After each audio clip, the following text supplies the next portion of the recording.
गजाननं भूतगणाधिसेवितं कपित्थजम्बूफलचारभक्षणम् उमासुतं शोकविनाशकारकं नमामि विघ्नेश्वरपादपङ्कजं। गुरुर्ब्रह्मा गुरुर्विष्णु गुरुदेव महेश्वर गुरु साक्षात् परब्रह्म तस्मै श्री गुरुवे नमः। तस्मै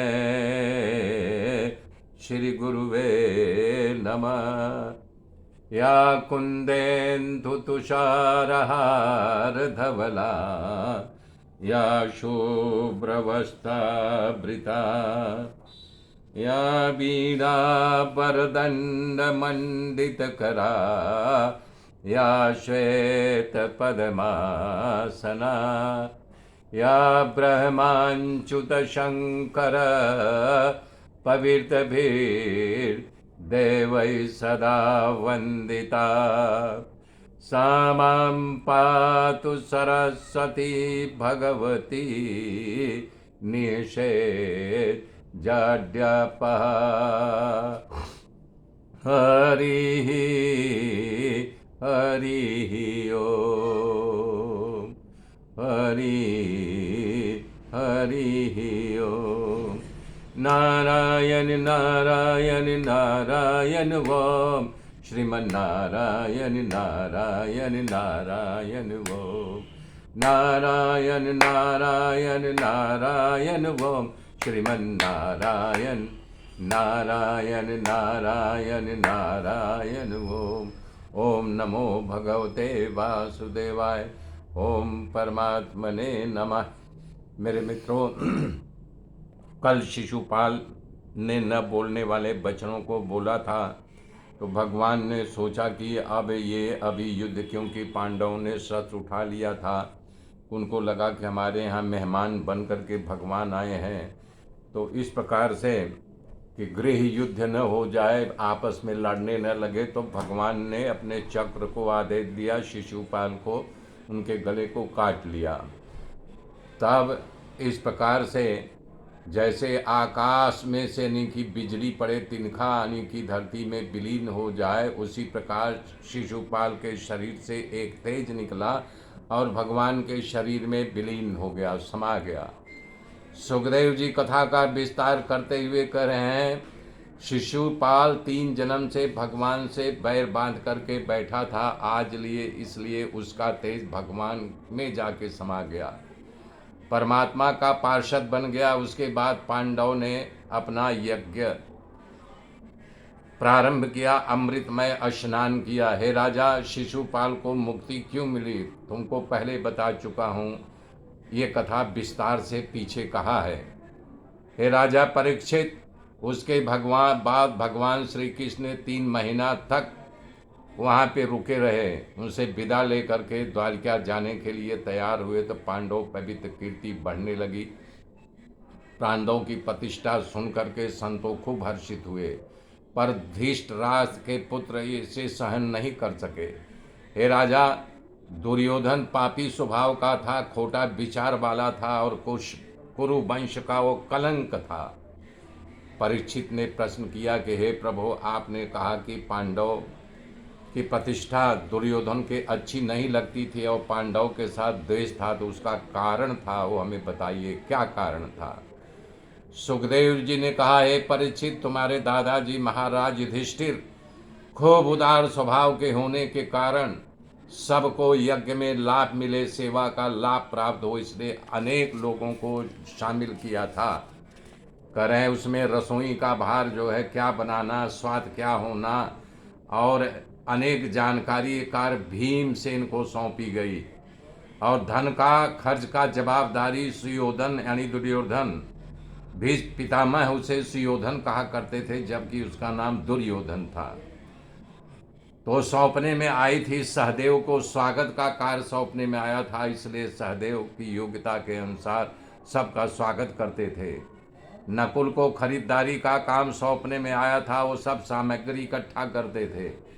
अर्जुन को संतों और गुरुजनों की सेवा, उनका निवास, पूजा पाठ की तथा भोजन की व्यवस्था सौंपने में आई थी। भगवान श्री कृष्ण आए हुए अतिथियों का चरण धो करके उनका स्वागत करते थे। उनका और द्रौपदी सबको भोजन परोसने का काम करती थी, सबको प्रेम से खिलाती थी। और कर्ण को दान करने का काम सौंपा गया था। खूब उदार दानी था, इसलिए उसको दान देने का काम दिया गया था।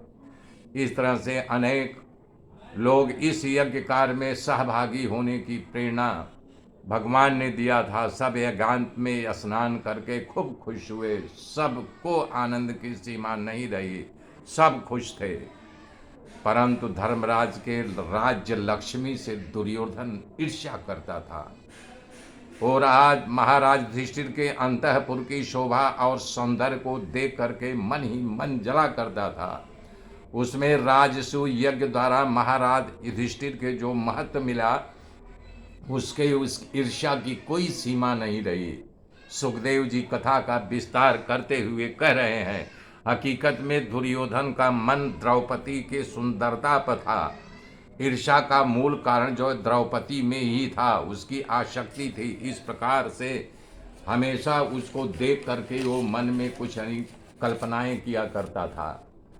एक दिन महाराज युधिष्ठिर अपने भाइयों के साथ था, भगवान के साथ मैदानों द्वारा निर्मित अद्भुत कलाकारी वाले सभा में बैठे थे। तभी दुर्योधन अपने भाइयों के साथ वहां आकर के दरवाजे पर द्वारपाल को धमकाता शुरू कर दिया, धमकाने लगा। और जो सामने लगे उस पर बिना वजह का क्रोध करते हुए सभा में आ गया। इस सभा की रचना मैदानों ने इस प्रकार किया था कि जो स्थल था वहाँ पानी दिखे, और जहाँ पानी है वहाँ स्थल दिखाई दे। इस सभा की रचना जिससे पता था उससे तो कोई आपत्ति नहीं, परंतु दुर्योधन की इसकी जानकारी नहीं थी। वो जब आया तो जहाँ जमीन दिखाई दिया उसको तो वहाँ कपड़ा ऊंचा करके चलने लगा, और जहाँ जल था उसे जमीन समझ करके पानी में गिर गया, कपड़ा भीग गया, तलवार हाथ से छूट गई। तब सभा में उपस्थित भीमसेन, द्रौपदी आदि रानियां था, दूसरे राजा जो वहाँ बैठे थे, सब जोर जोर से हंसने लगे। धर्मराज सबको हंसते देख करके सबको मना किया, परंतु भगवान ने इशारा किया दुर्योधन का अपमान करो। इन सभी के हंसने के कारण दुर्योधन भीगे हुए कपड़े में गुस्से से सभा से बाहर निकल गया, परंतु उसके रोम रोम में मानो आग लग गई हो, और क्रोध में जलते हुए हस्तिनापुर चला गया। इस घटना को देख करके सुनकर संतों महापुरुषों में हाहाकार मच गया। धर्मराज भी उदास हो गए, पर यह घटना घटी तब भगवान चुपचाप बैठे रहे। हकीकत में जल में जमीन और जमीन में पानी की भ्रांति ये भगवान ने जानबूझ करके कराया था। ये यहीं से दुर्योधन के विनाश का निर्माण किया। इस घटना के कारण मन में पांडवों के प्रति और द्वेष बढ़ता ही गया, आग में जलता ही गया।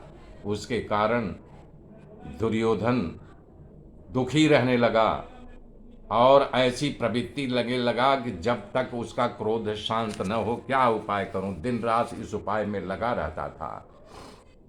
सुखदेव जी कथा का विस्तार करते हुए कह रहे हैं कि हे राजन, भगवान मानव देह धारण करके कितनी लीलाओं को किया है, उसका एक अद्भुत लीला तुम्हें सुना रहा हूं, उसे सावधान होकर के सुनो। प्रभु श्री कृष्ण के शिशुपाल का एक मित्र था, उसका नाम साल्ब था।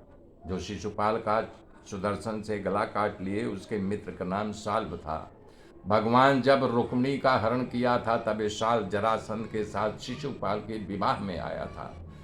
तब भगवान ने उसे पराजित किया, थोड़ा न कहने वाले शब्दों को बोल करके बेइज्जत किया।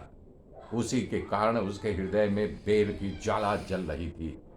एक बार राजाओं के सामने अपनी बड़ाई हाँकते हुए कहा था कि पृथ्वी पर यह वंशियों का मैं नामो निशान मिटा दूंगा। मेरे मित्रों, आगे की कथा कल जोड़ूंगा, तब तक के लिए जय श्री राम, जय श्री राम।